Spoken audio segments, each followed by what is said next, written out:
July the 18th, I believe. But anyways, we're going to do a quick study in acrylic clouds. And I've set up right here on this table, and we'll see how this works for us, because I've tried other methods of setting up my camera, but let's see how this works today. What I'm going to do here, what I'm going to have to do is probably turn it around this way. But let me explain something. I'm going to paint a blue sky. It'll get a little bit lighter as it goes down. I'm going to paint it in acrylic and let it get dry. And then after it gets dry, I'll go back and I'll put the clouds in. So I'm going to spend a little time on the clouds right now and do a little test run, do about half of it. Then I'll come back and see how it's worked out. But I have to tilt it this way so that I can be able to reach it. But I think you get the idea. This is just a simple blue background for a cloud. And I'm just using straight blue, an acrylic blue, and this is Fine Touch. It's more or less kind of student grade, but has fantastic colors, and that's what I've been using several months. I have not learned how to be a neat artist, so let me see if I can clean up a little bit right here and see if I can impress you a little bit with my abilities. Okay, so like I said, I'm going to just kind of paint this on here from dark blue, and it'll start getting a little bit lighter as it goes down. Dip my paint in water. Dip my brush in the water with some paint on it. Go back and dip again. And I have my loose sketch of the cloud behind this. So I'm going to paint this kind of thin. So hopefully we'll see the sketch through there. And if I don't, that's okay, because I have the photograph that I will be showing later that I'm going by. So what will happen here is I'll just put one layer in here. So I can go back and get the clouds in and start some blending. And then I can, if I want to, go back on the blue and continue to put another coat where it needs it. Right now, well, let's just go ahead and get this blue on here. Here's my landline. Now there's one thing I need to explain, which I almost missed the mark. Should never divide a painting in half. Now, that's what I was told. I'm sure there are exceptions, especially in like abstract. We throw some of the rules out the window. But right now we're going to lower that below that line and have it a little bit lower for the sky.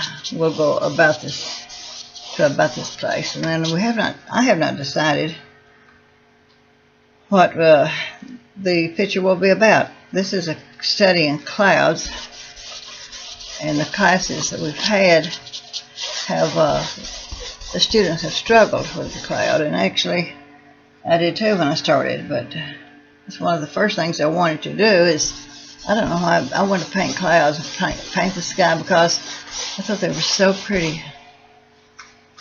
Being a country girl, of course city girls get to go outside too, of course, but anyway, I spent a lot of time outside, and I loved the clouds, and we would look at them and see what shape they looked like, and it was kind of a game that we played. More than likely you did too, also, as a child. So right here I'm just going to put varying shades of blue, and I can make it more interesting by adding some more colors to this, but since we are just basically a basic study, then it's not necessary. When you have clouds, you will have your lighter colors, and your dark colors will not be so perfectly blended in the background anyway. So I get a chance to just kind of put this in here. Then I'm going to stop the video and let this get dry. Then I will continue the painting. When the blue gets dry, I'll come back and do the clouds.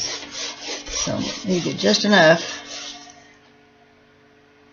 This will work, and yet not so terribly much that we can't hopefully see the sketch behind the clouds.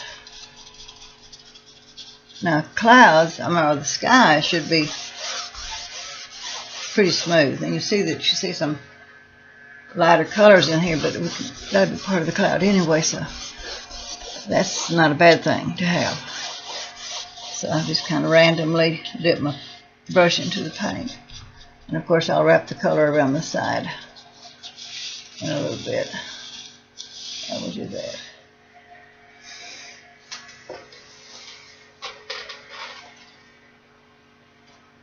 I was sitting and painting, but whenever you get comfortable, you stand and paint, or you put the painting down like in your lap, but it's wet paint, so I wouldn't suggest that. So now we're getting the blue on here, and then I'm going to drink my coffee, look at my photograph that I like. I chose a picture of a cloud. I took pictures off of some videos that were on the internet and just kind of snapped them as the video ran. So I have many, and that's an idea that I will give you, that if you don't have good photographs yourself, which is hard to capture a real interesting cloud when you're outside, that you can just go into the source and do your own pictures, and choose your own pictures. But I also would suggest you not copy or not use someone else's photograph, because, you know, they might be a little picky. Maybe they're a professional and they don't want, you should get their permission.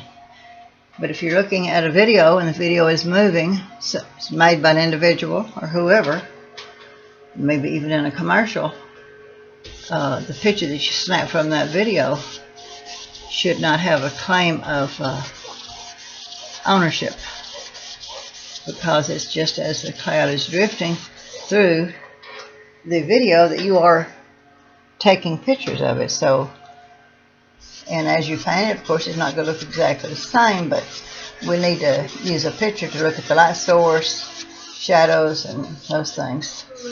So right now, I think that looks good enough. And we're going to let this get dry.